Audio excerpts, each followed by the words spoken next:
Hello, New Zealand. Welcome to Political Playback. And surprise, surprise, co-host Simon O'Connor. How are you? You are clearly always looking forward to having a guest host on, eh? Yeah, it might be the same as well, you know. Actually, a lot of messages coming through on our YouTube account saying it's pouring in Christchurch. So good afternoon, or good evening, Christchurch. Sorry about the weather. I haven't actually looked out the window to see actually just looking behind me. Oh, no, it's dry at the beehive, so all good. Anyway, lots of topics to get into today. I think let's just get straight into it. If you do want to comment and you want us to see your comment, come through on YouTube, the account Family First, or on Family First's Facebook page. You may be watching on my page, you may be watching on Simon's, you might be watching on Instagram. I better just press start on Instagram, actually. On Substack, on LinkedIn, on X. We are everywhere. Where you are, we are. So welcome to the program. All right, let's get into it. Firstly, the latest polling that has just come out, Simon. Quick look at it. So basically, not a big lot of a change. The interesting thing about this graph, so this is just Courier, but I think if you look at the overall trend, that blue line is a little bit concerning for National, and for Labour, I'd be a little bit happier with that one. I note the Greens have gone down, the green line. I note yellow is sort of holding in, that's ACT. The Pāti Māori have gone down. New Zealand First trending upwards. What do you take from that, Simon? It's still a concerning trend for the blue team, isn't it? I think it is. I mean, we've said it before. I mean, you hear it from politicians all the time. You know, it's the vote on the day which counts, election day. And we are still about a year out. But it isn't a good trend, as you say. It was never particularly high in the 40% for National there on the left, and now it's just sliding away.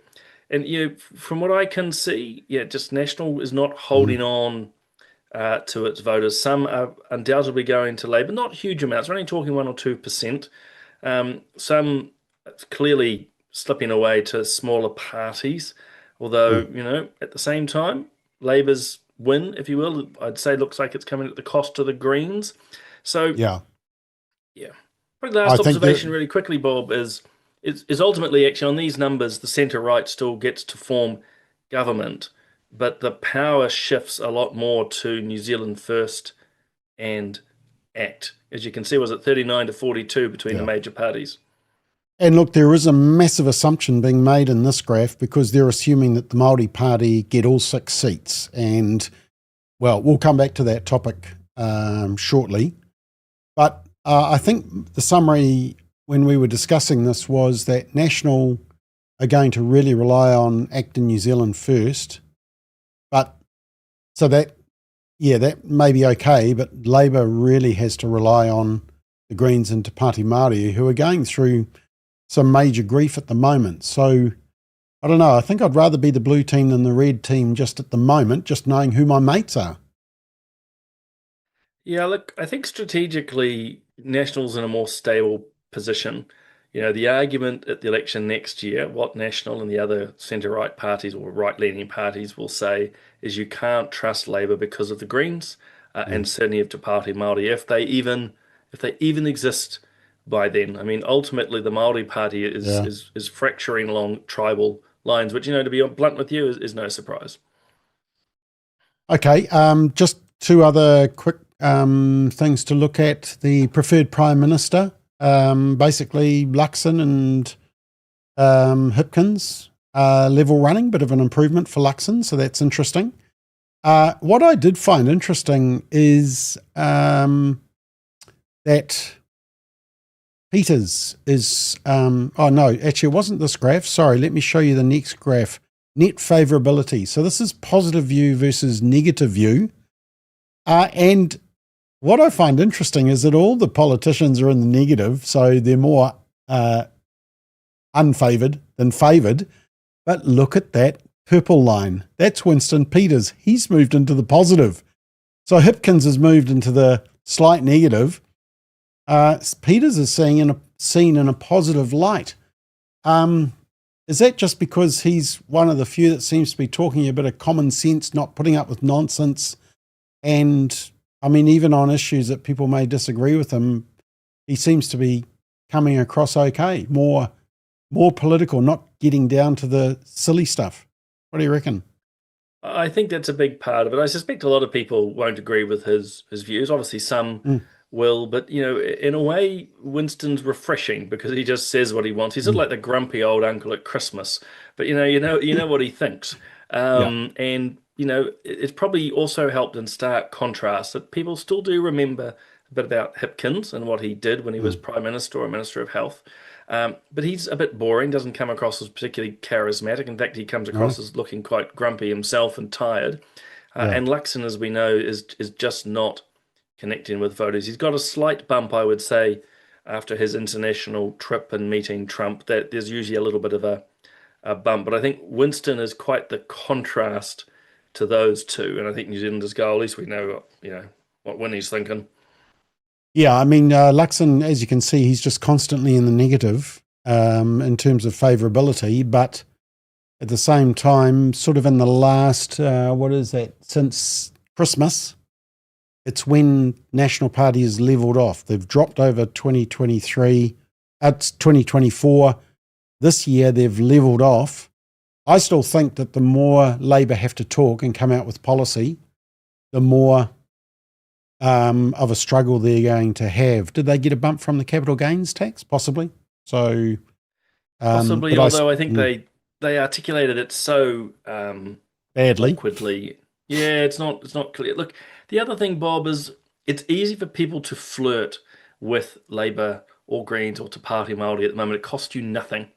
Yeah, When a pollster calls to be the contrarian, it costs you nothing. But when you walk into that voting booth, whatever time it is next year, you've got to actually make an actual decision. And by the way, I'm not trying to make a plug for any particular party, but when push comes to shove, I think a lot of people who say they're going to vote Labour at this point won't. But look, enormous amount of water to go under the bridge. It's another yeah, year before the election. yeah. Okay, let's actually. Hayden is saying another new poll has Labour on 38%. Hayden, I've looked that up. I can't actually see that anywhere online. So whether it's a historical one, tell me where the poll is from, and I'll see if I can track that down. Anyway, let's talk about what everybody is talking about at the moment: plummeting police, and yeah, obviously there's been huge concern.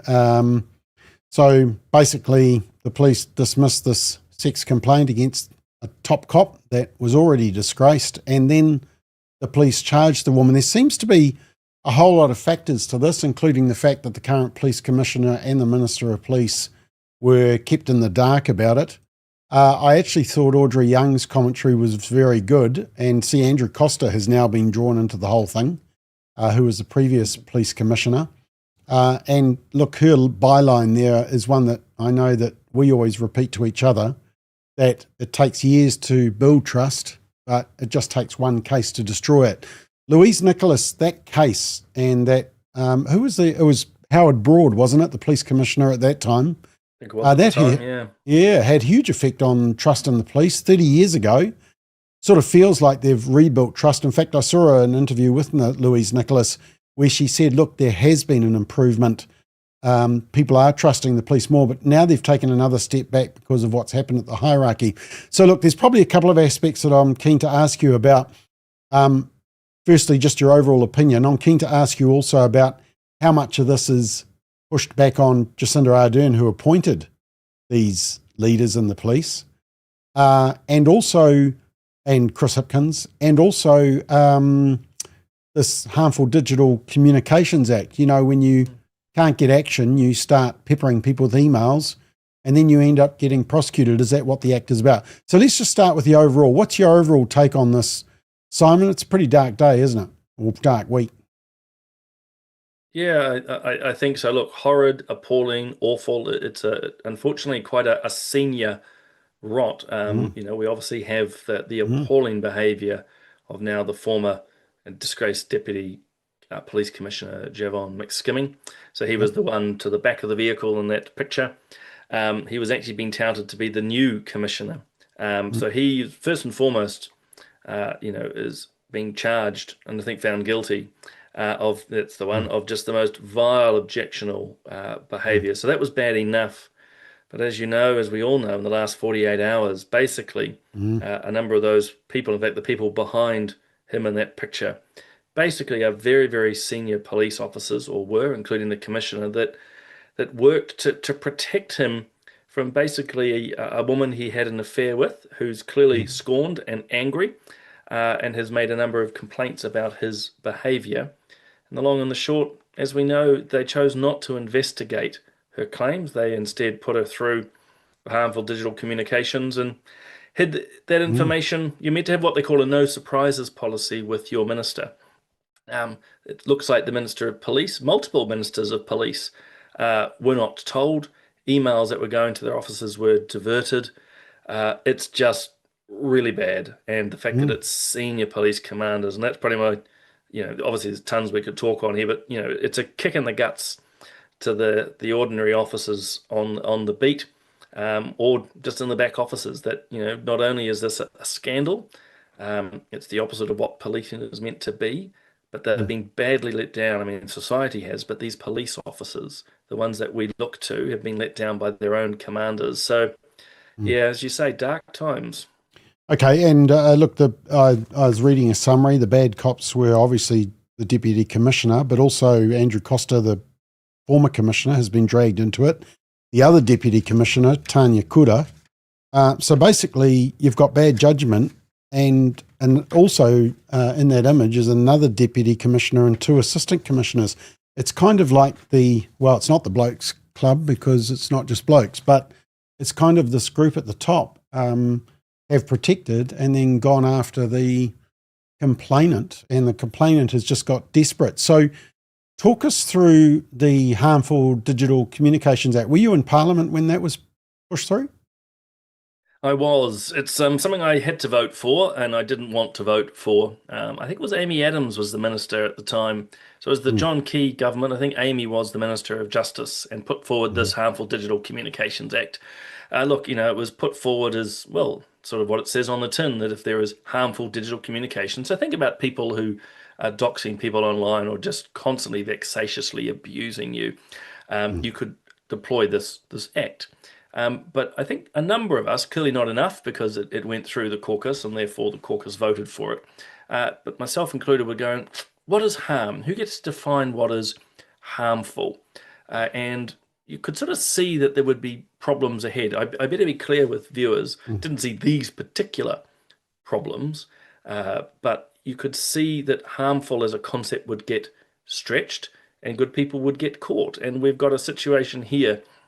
We know very little of this woman other than she's around 20 years younger than Mick Skimming, Yep. an affair gone south. She's very Mm. angry. So again, Mick Skimming's the one at the back of the vehicle, Yep. and Costa on the other side, the then commissioner.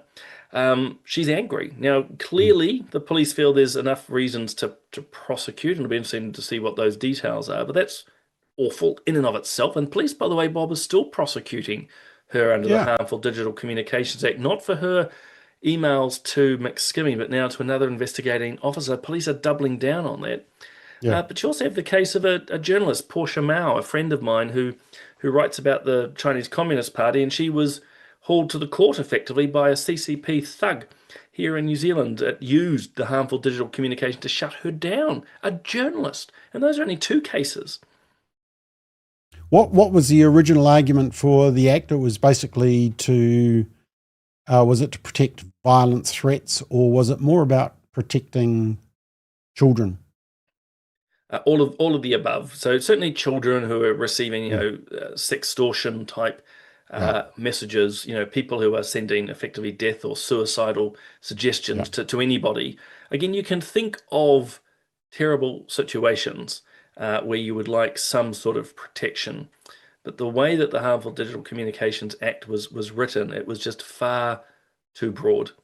Yeah. And as I say, you've got two cases here, granted much more, I don't know, explicit, but because of that law, a woman raising concerns, serious concerns about the conduct of a senior police officer, Mm. was not just silenced, but basically charged. As I Yeah. say, a journalist, a New Zealand journalist, working and doing what journalists do, found herself in front of a court, so that the act is being misused, and put bluntly, Bob, it shouldn't have been passed. The problems we thought would occur have occurred, and it's well past time that the government repealed it. Okay, how much does this land back at the politicians who appointed? I mean, you appoint someone, you really don't know. There is some questions, though, that so this is the Commissioner, Andrew Costa, Cuddles Costa, some people used to call him, because Jacinda appointed him. There was this perception that there was a soft on crime approach. You don't chase fleeing drivers, that type of approach. So there was a concern about that. But in terms of appointments, how much is, well, for example, Minister of Police Mark Mitchell, how much is he responsible for the current police commission? I mean, is it Andrew Chambers? What's his first name? Oh God, you throw me on the Chambers. Richard Chambers, thank you. So if Richard Chambers goes off the plantation field and we find out that he's got some dark past, is that Mark Mitchell's fault? Is it Jacinda's fault that Costa was a commissioner and that Hipkins was recommending Jevon McSkimming to be the next commissioner? How much does it fall on the politicians? I don't think it falls that heavily on the politicians, and a lot of viewers go, "Oh gosh, I'm just trying to protect the politicians," but actually, they don't really have that level of knowledge, or rather, there's a small chance that a minister might just happen to know the particular person, or have heard rumours or not. But by and large, ministers are responding to material and information and vetting, which has been done by others and placed on their desk. So I would suggest the failings are actually not Jacinda or Chris Hipkins or Mark Mitchell or any of these guys. And again, please, I don't want viewers to think that trying to just, push the politicians and protect them. They're not doing the vetting. They're not the police commanders. They're not the HR consultants. The minister relies on officials to give them advice. They obviously do then the recommendation. The recommendation went to the Governor General, who has to sign off the police commissioner and roles. But we wouldn't, I think, be suggesting that Dame Cindy Kero is responsible either. So there's multiple failings before that. So police officers who knew of McSkimming's proclivities or knew about his affair, who chose to be silent.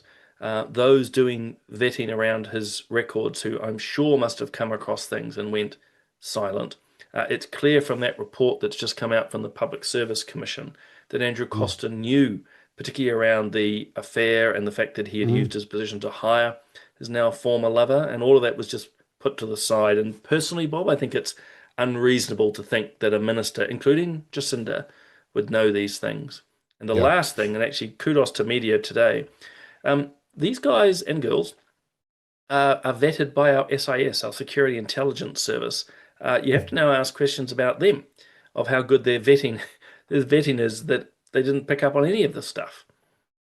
Well, my understanding was that there were comments being made by the victim on LinkedIn when the new appointments were being announced, and they just didn't seem to be taken seriously. So there seemed to be a big cover up. Look, so I can send you an invoice for advertising, you have just written on this on your Substack. And what's your key theme here?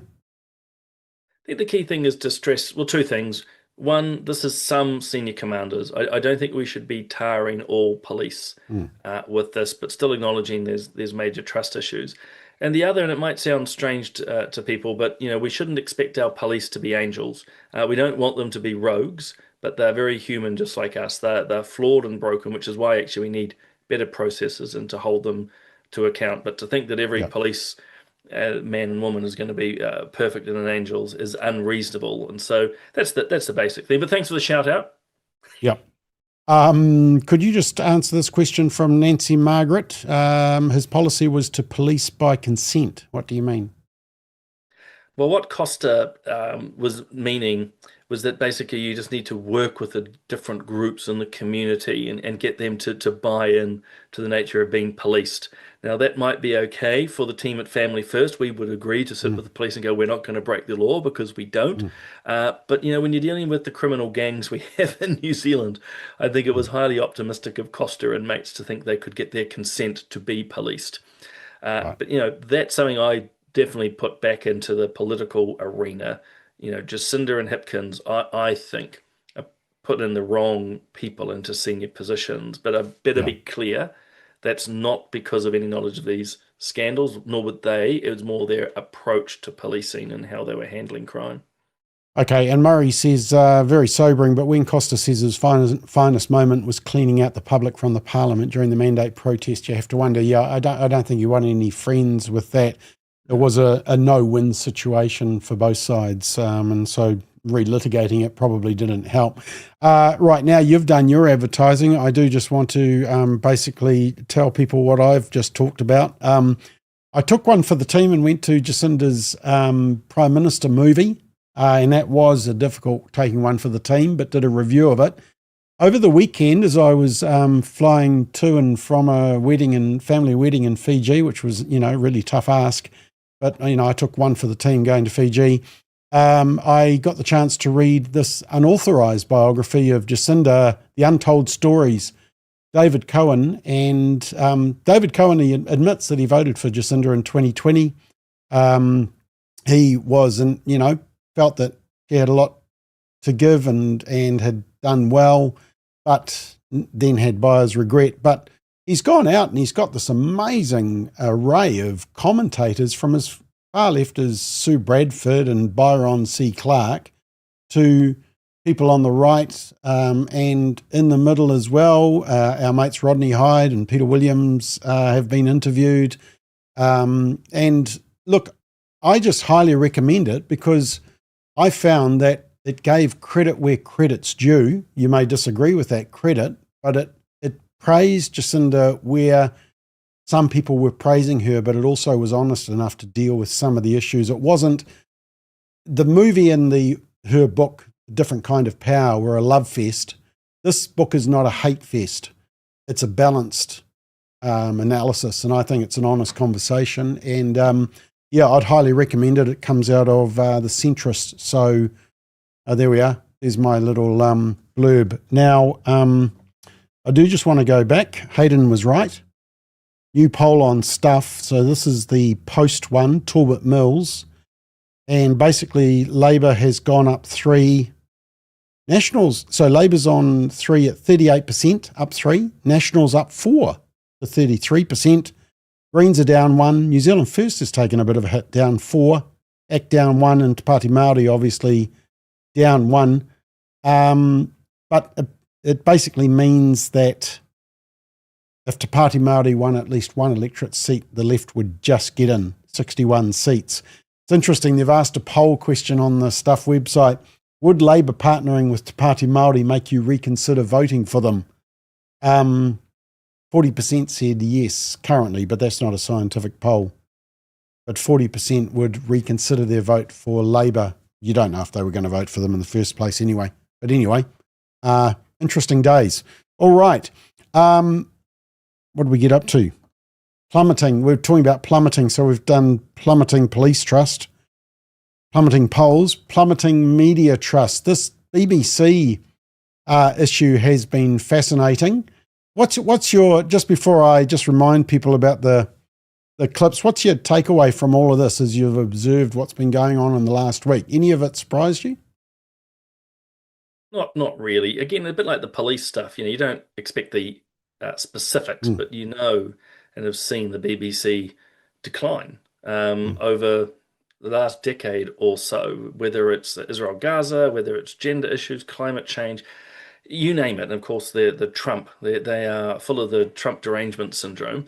They have been exceptionally biased. And so, no, it's not a surprise. Not only they're falsifying video, in this case relating to Donald Trump, but the numerous complaints and edits they've had to make on their reporting about obviously Israel-Gaza, the internal document that basically says anything that challenges the trans narrative is to be blocked. It's just terrible.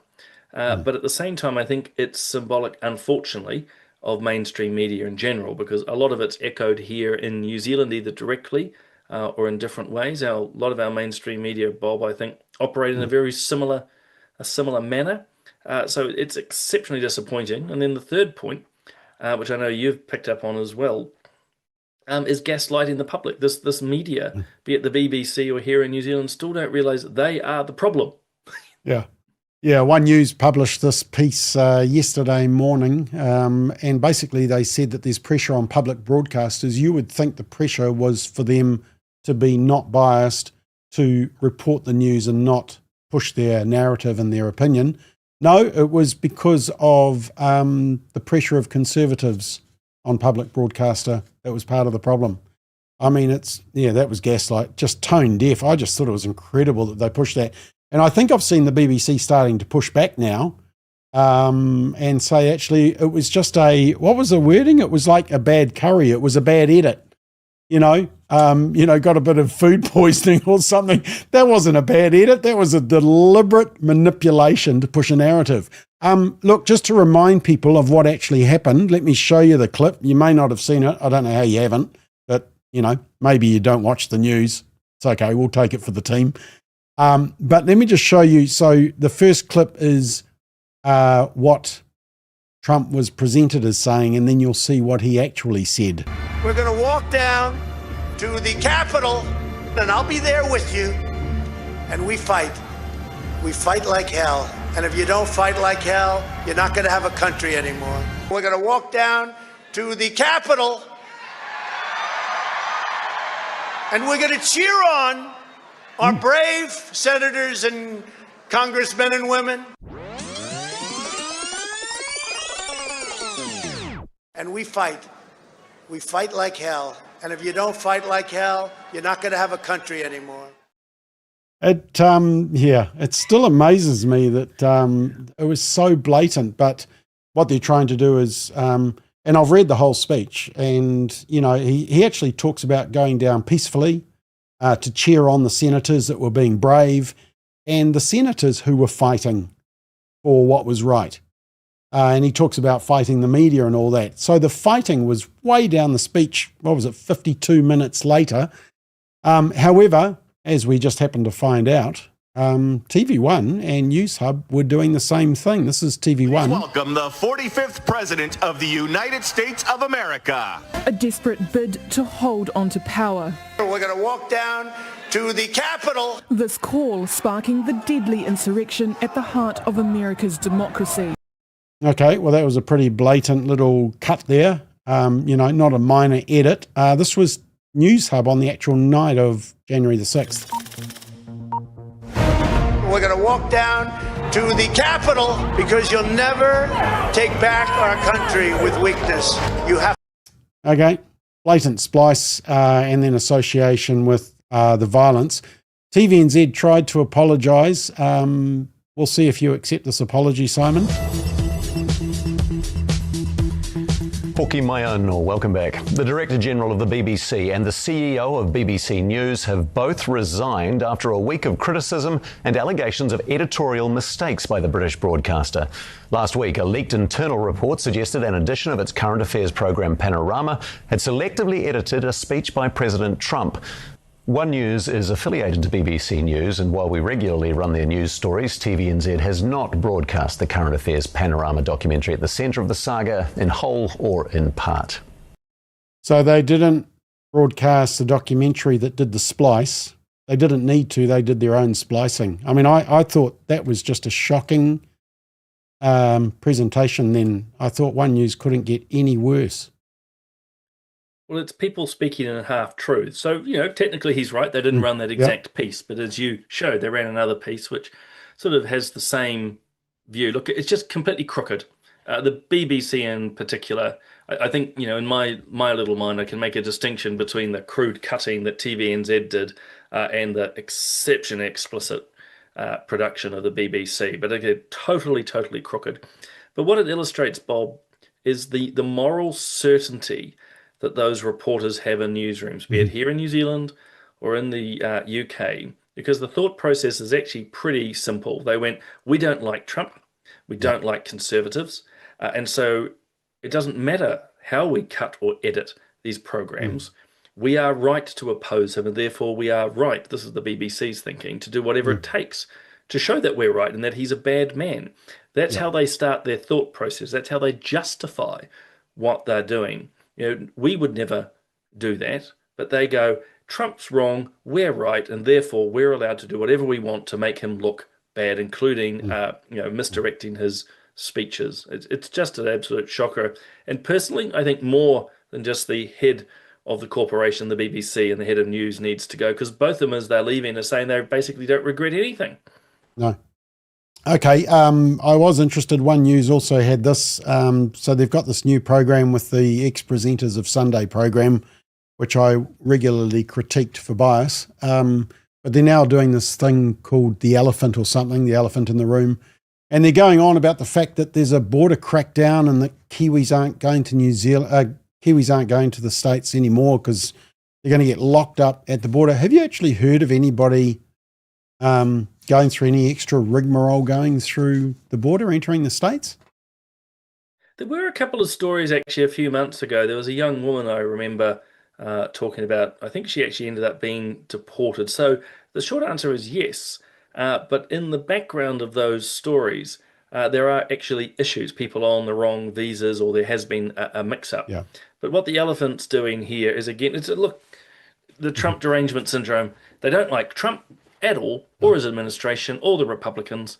And so now they're basically manufacturing a crisis. Look, I've just come back in recent weeks from the United States. For me, it was actually the fastest, easiest travel I've ever done. I used to get a full security sweep in LA, and now I didn't. That was actually quite a nice surprise. So for me, it was even easier.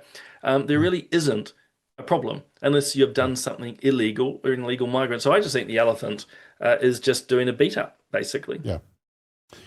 Yeah. Look, I guess the question that people will be asking is, what's trust in the media? Well, actually, let me just make a statement first, and then I'll ask you the question. The statement I would make is, the problem we're having in our culture is that we're losing trust in the major institutions that we should have trust in.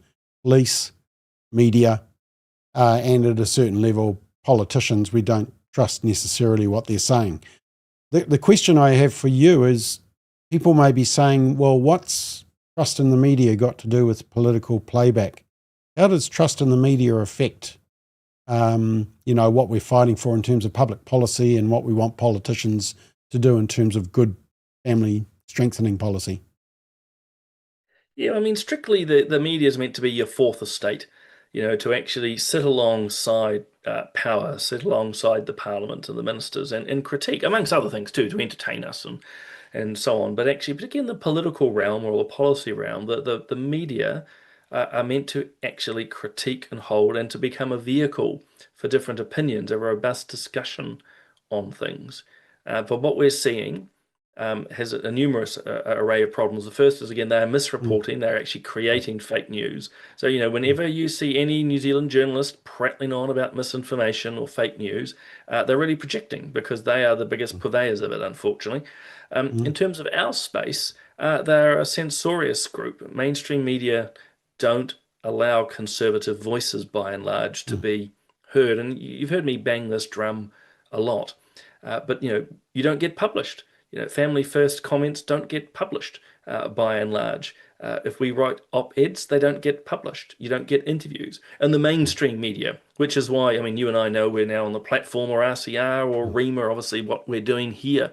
This is family first if you're trying to outflank the mainstream media. And as we are doing successfully, think about your recent videos, Bob, on Izzy and Zara, detransitioners. Are we getting close to like 1 million views or something? Combined through all of them, and also Israel and Maria, yeah. Yeah. And why? Because you put them out there. And let me ask this question of you, Bob, with a smirk on my face. Did any of the mainstream media approach you to talk to these detransitioners or to Israel and Maria? Yeah. Not a word. They couldn't stop talking about Israel and Maria when they wanted to have a go, but as soon as the other side comes out, they're not interested. Doesn't fit the narrative. That's the tragedy of what is going on. Right, excuse me. It's the censoring nature. That's, again, just for viewers and listeners to know, that's the censoring nature here. It's not that they black out words or concepts. They just don't tell you the other side. It's as simple as that. You will pick up the Herald or Stuff or TV1. There's almost endless discussion of transitioning and so forth. There was some puff piece the other day, I think it was the Herald, but not a scrap on the the tragedy and the story of the likes of Izzy and Zara, two beautiful young New Zealand women who want to share their story, but that the media's going to ignore them. And ultimately, Bob, you know it, I know it, it's just corrupt. Okay, we won't use corrupt in the next topic in the same sentence. We're not implying that, but Pāti Maori is still having issues, and obviously, some of them aren't turning up to Parliament anymore now. So in the Māori Party, they got 6 people, and these 2 have been expelled by these 2. And when you go to the website, down the bottom there's only 3 members of Parliament on their website now, which is the 2 co-leaders and Hana Rafferty Maipi Clark. The new MP, Irini Kaipara, who's only just got into Parliament, probably still is figuring out where her seat is, wasn't there. But we do know where she was 3 days ago. This is breaking news for you, Simon. We are busting this open on Political Playback. You saw it here first. Is Irini Kaipara cuddling up to the Green Party? And here's the real question. Look at Chloe's hand. Should I be outraged by what she's doing? I mean, am I being triggered by that? Is that like a semi-Nazi salute or something? Is that a fascist, Zoran Mondani? I don't know. I'm getting worried here. Help me out. Well, on that little one, I'm no expert. I remember the media went nuts over Posey Parker. Some way she was fiddling, that's right. So. She was adjusting the zip on her thing, and they fuzzed it up and said she was doing a right-wing Nazi thing or something. That was a shocker. It's very strange in itself, but being Chloe quite deliberate. But look, I think this is actually remarkable that you're sharing this. So you said 3 days ago. I mean, there's a small chance that the Greens and Te Pāti Māori MP are on an area of common interest, but I suspect what you've actually just exposed here is Irini's looking to jump ship to the Greens. And don't you have a funny irony that we have all these special race-based seats in New Zealand, and yet they're now becoming for the Green Party, if that's what happens.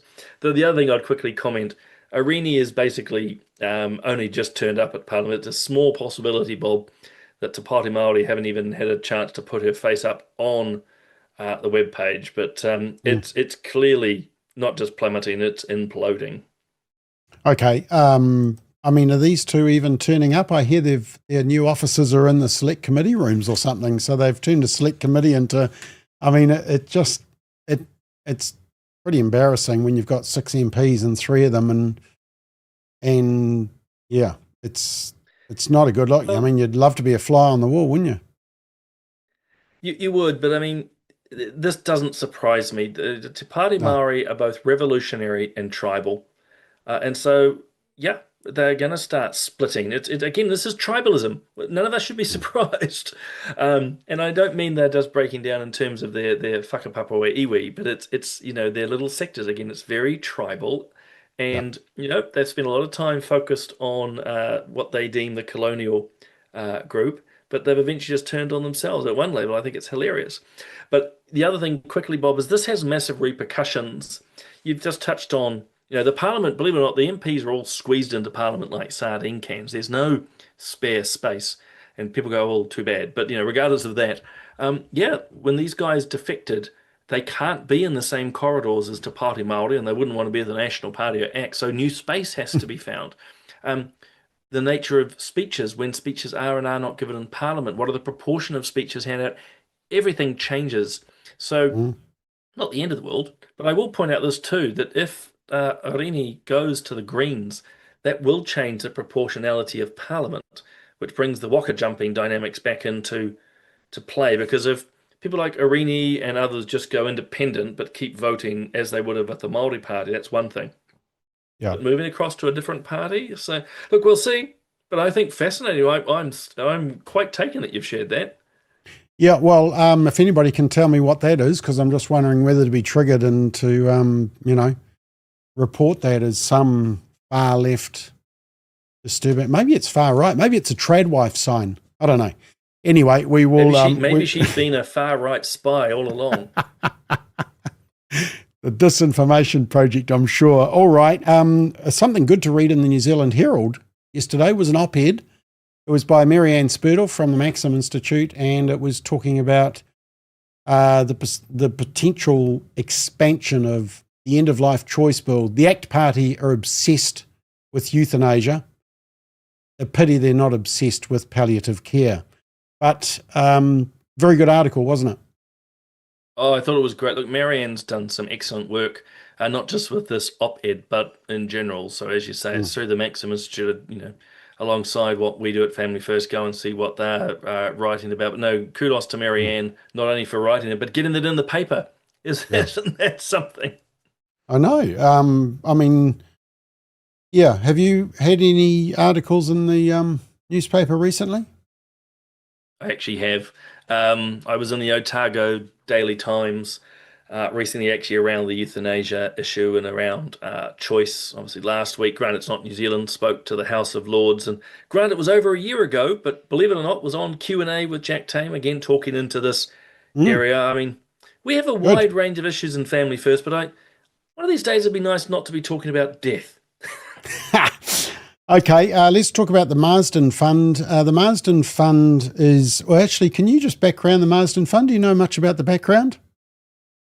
Long and short, it's the premier funding through government, the government gives money to the Royal Society, which is meant to be our premier science institute, and its highest level of funds, both in recognition but money that is given out, is the Marsden Fund. So over the years, it has funded some amazing scientific projects, but as I think you're about to share and show with people, when Jacinda took power, the Marsden Fund was redirected away from cutting-edge science into a whole lot of what we would describe as woke issues. I think they were looking at the colonial nature of the awa kuni carrot and a whole lot of other absolutely barking mad ideas. I'm not sure if it was in an article. I don't have them in front of me, but I can just tell people, and it was just nuts. So you're talking millions of your taxpayer dollars not going into cancer research, not into cutting-edge engineering or physics. It was all this deconstructionist, decolonizing, often a Te Ao Māori lens, which in itself is not wrong, but actually it was just nuts. And now I can see you've found the page you're after. $360,000 to investigate the question of whether it's benevolently sexist to believe that men ought to protect and cherish women. $1 million for research into the reimagination of anti-racism theory in the health sector. There was the one about intersecting stories of place identity and erasure through large roadside sculptures. And $860,000 for a junket to the beaches of Hawaii, Ireland and Iceland to get a better understanding of imperatives to decolonize ocean worlds. And the $360,000 for the Awakuni carrot, a critical gaze to the privileging of Pakeha-centered narratives. Anyway, just go on, you talk, I'll just show this graph. So this is the trend over the last years, and you can see when 2017 is when Jacinda was in charge, and then 2023 is when rationality seems to have been restored. But you can see the science has started to go down. They're back up to 92%, which is what it's probably supposed to be for. Massive boost in funding for Māori issues and identity issues, and a little bit of political as well. What that's got to do with science, I don't know. But anyway, science seems to have been restored in the latest funding round, 92%. And I think you sent through. So now they're examining breaking the N2 barrier, ion beam engineered vanadium oxynitrides for ambient electrochemical ammonia synthesis. Now that sounds scientific. Yeah. Well, I'm impressed you're able to say it. I know, so am I. Combating drug resistance and cancers using shape-shifting inhibitors of DNA mutating enzymes. That sounds like proper science stuff. I can't say it and I don't understand it, so it's got to be science. It was my worst subject at school, by the way, so that's why I'm not a scientist. But normal services resumed. It was politically driven by the Jacinda Ardern government, but it's damaged, I think, the Royal Society as a whole. Again, you can fund those rather odd identity deconstructionist concepts. That's fine. but not from the premier Marsden Fund, which, as you've just touched on, is the cutting edge, primarily scientific. It can do the social sciences too. But basically, the Royal Society became compromised with intersectionality, cultural Marxism, and an obsession around race. And that's the antithesis of science. And it's, again, I'll finish here. It's why the Royal Society, certainly in my view, has been damaged through all of this. Okay, just a couple of comments. Yvonne says, just regarding the photo of the two at the cafe, oh, how nice. MP's too tired to be in Parliament, but let's have coffee. The New Zealand taxpayer will just keep paying. Tracy rightly says, well, they had time to take down the other two Te Pāti Māori MPs that have been suspended, but they didn't have time to put Irinis up. So she thinks there might be something going on there. I think Tracy could be right. I'm just putting that as a small possibility. Irini's been pretty non-supportive of the current party leadership. She's certainly spoken in support of the colleagues that's leaving. And now she's on holiday because, as she has said in the media, she's tired. I mean, she's only just arrived in Parliament. She's already exhausted. I've got bad news for her. It gets worse. Okay, and Linda says regarding this gesture, Chloe's hand sign, isn't it the sign of the devil? Well, I don't know. Yeah, I thought it looks like the Hawaiian good luck sign, doesn't it? Oh, no, it's not that either. Okay. Is it again? Oh. Anyway, well, it's breaking news on Political Playback. Anybody knows what that gesture is and whether we should be concerned and reporting it? Is it hate speech? Doing a hand gesture like that? Anyway, tongue-in-cheek, firmly tongue-in-cheek. All right, fast running out of time. Let's just talk about boot camps. And look, the boot camp report has come out. Where's me little, here we are, the boot camp, the final verdict on the government's controversial. It's controversial, according to the New Zealand Herald. What's controversial, Simon, about and look, I do have a vested interest in this particular one, not vested, but when I was working as a youth worker, when I was at Youth for Christ back in the early 90s, we went into a local high school and we said, give us your 8 worst kids. We're going to take them away for a week and, work with them, build some relationships, some rapport, maybe deal with some of the issues that they can't do in the typical classroom, a bit of solidarity amongst kids who are struggling. And look, there was some improvement, wasn't perfect, but I do know that sometimes you have to take kids out of their current environment and sort of reset, a bit like rebooting the computer, which is why it's called a boot camp, of course. Why is it so controversial? In some ways, actually, I don't understand why. Because this is, I think it can work. As you can see from the result, it's not perfect, but no one's ever suggesting it is. It's just another attempt to help these troubled youth. And I often actually phrase the question in reverse to people who get all up in arms about it. It's like, well, what is the alternative? What is this great plan? Exactly. So, particularly on the left, there's they hate them. And actually, I don't like the fact that we even use the word boot camps because that does invoke a particular mindset, which is deliberate, which is why the media frames it this way. But, you'll have the hand-wringing from Te Pāti Maori and the Greens and all of that. Okay, well, what are you going to do with these most troubled youth who have no sense of purpose and direction? What are you going to just sort of cuddle them into better behaviour? Well, that hasn't worked. So for me, this is just another avenue. And if it helps turn 1 or 2 around, that's great. If it makes a few of them slightly better, that's great. I mean, from your experience, I trust when you turned up to the school, they asked you who you were before they just handed over 8 kids. Yeah, they knew us very well. Yep. They knew us very well. We'd built relationship with the school. That's why they trusted us with them. And I think the whole school and the teachers were very glad to have a week off from them. Yep. And the other interesting thing is that within the school, there was 8. Nowadays, I think you'd probably have to do a number of weeks worth with what schools are putting up with now. Yeah, I think that the only argument that washes slightly with me around the use of these, camps with the military is that where the military should be at? Right. When we have limited resourcing, do we really want our army officers and sergeants doing this work? But, when I've talked to some of them over the years, they have a sense of meaning and purpose around that. And again, I just think it's something which helps. It's part of the toolkit. But I mean, from your days, I mean, we're obviously not about these particular ones, but I mean, did you see change in the young ones?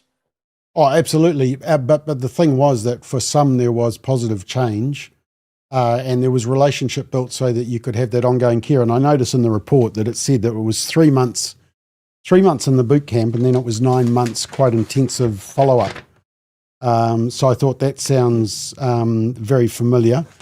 The other thing is that, 3 months in the youth justice residence, 9 months in the community supported. I mean, the problem is that I think they were expecting these kids who are at the extreme end and right little criminals, and extreme, no boundaries, no structure, and they're expecting them to come out of these camps as absolute angels. I think what you're trying to do is reduce it. Now, I do just want to show you this clip because this is the head of Oranga Tamariki, and I thought he summed up a more realistic approach to what the expectation was. The experts that we had, people like Ian Lambie, though, so that their advice to us was what you've got to try with this program. You've got to try and reduce the incidence of reoffending and the severity, because these children are so old relatively, and they've lived, such a life they have lived. You are not going to turn around this overnight, but if you can start reducing, the incidences and the severity, then you're kind of on the pathway to improving their outcomes. So you're not going to turn them into angels, but I noticed the report said that 2/3 of the kids that went to boot camp reduced the seriousness of their offending. 2/3. Kids who didn't go but were similar in behaviour, only 22% of them changed their behaviour, who didn't go to boot camp. So 66% if you did go to boot camp, 22% if you didn't. It also made several references to changing attitudes within the cohort, the participants showing more remorse for their actions and a desire to avoid returning to the youth justice facility. So maybe that boot camp is actually a bit of a deterrent. It just kind of seems like the left think, well, we can't do it, we can't get a perfect result, so we're not even going to try. And dare I say, Simon, I'll open up a can of worms with this statement. It's part of the frustration of the argument around the whole social media thing. We realise there's a problem. We want to try and deal with the issue. No solution is perfect, but some people are not even willing to enter into the debate because they say, well, we can't get it perfect, so we're not even going to start. It's kind of like the same argument with boot camps. Yeah, I think so. I mean, I just make two final remarks on that one. I mean, one is, again, what is the alternative? These are really, these are the hard troubled nuts. Kids. Very, very deeply troubled. What is the alternative? Okay. And the second thing is, it's the old quote from Voltaire, the perfect is the enemy of the good.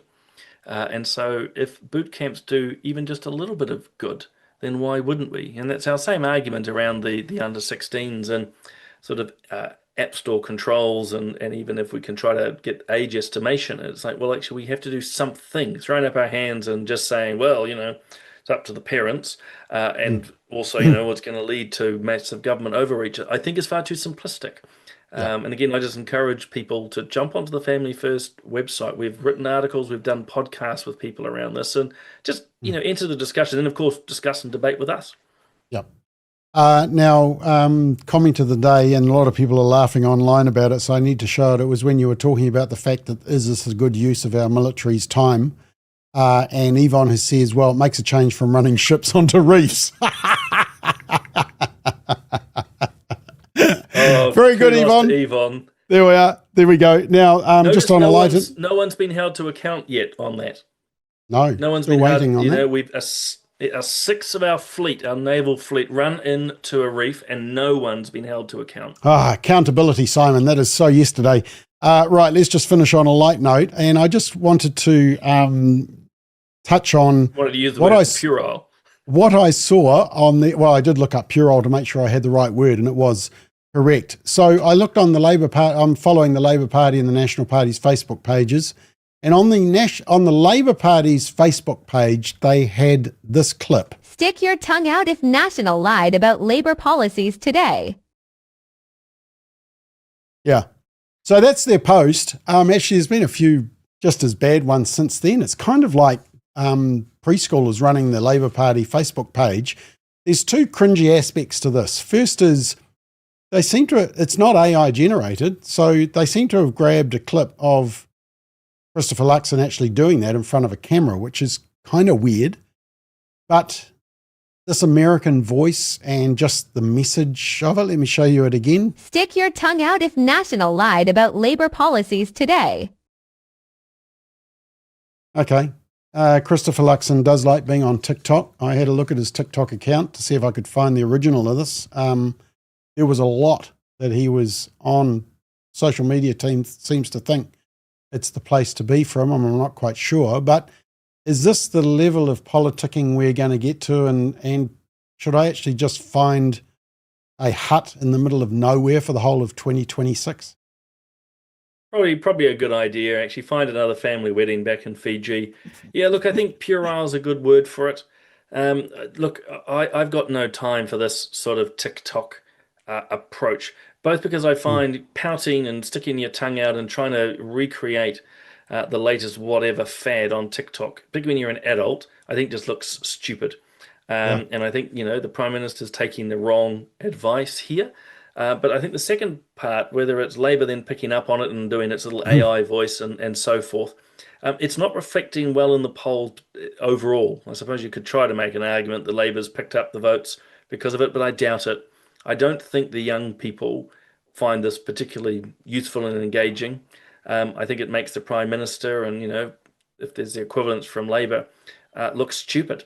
I really do. I think there's an unfortunate impression with this obsession that the National Party has with TikTok, that all they do, and the Prime Minister included, is just sit on their offices all day doing stupid TikTok videos. We'd like you to run the country, please.